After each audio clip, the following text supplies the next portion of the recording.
Skateboarding may have started out as a simple outdoor pastime, but in the last few decades, it's evolved into a popular thrill sport.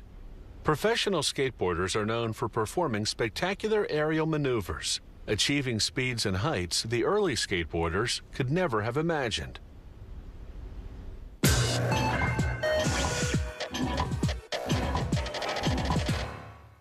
In the 1930s, thrill-seeking kids began attaching their metal roller skate wheels to wooden crates.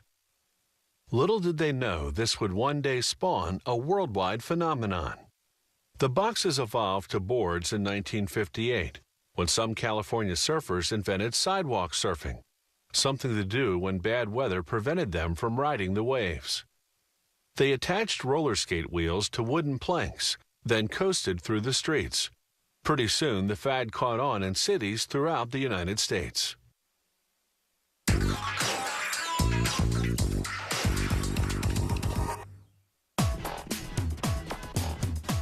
The deck, the part of the skateboard you stand on, is made up of several thin sheets of wood called veneers.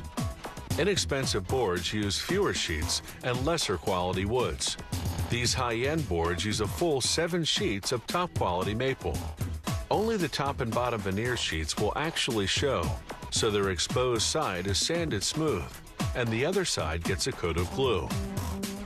The inside sheets, meanwhile, go through the glue spreader, which saturates both sides. This adhesive is specially formulated to withstand vibration and shock.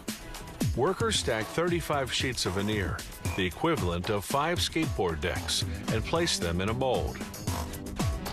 Skateboards vary in size and shape, so there's a different mold for each model. A press applies 44 tons of pressure, compacting the sheets and bending them to the shape of the mold. Excess glue squeezes out the sides, binding the 5 decks into one block. They'll be separated later. The block comes out after 3 hours. Now they drill 2 sets of holes through the block. These are for mounting the front and back trunks, the pivoting metal axles that enable the skateboard to turn. Now it's time to give the rectangular block a skateboard contour. They select a template in the general shape of the model they're making. It has pins underneath that fit snugly in the truck holes they've just drilled.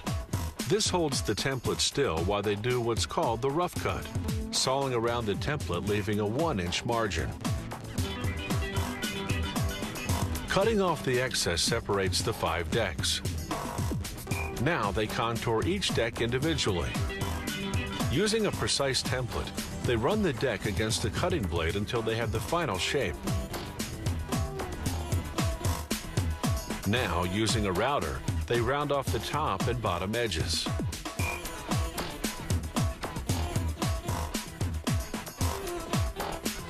Then they smooth all the surfaces against a drum sander.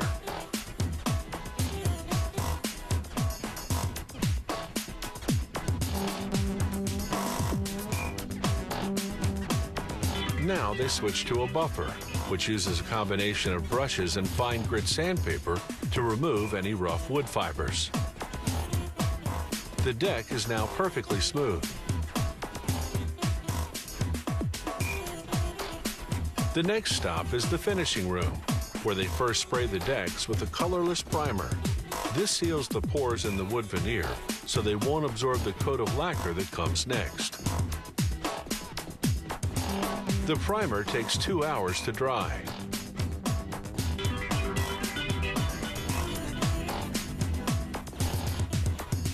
Next, they spray on a coat of clear or colored lacquer.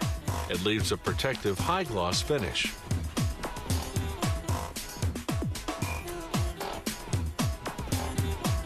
The lacquer also takes 2 hours to dry.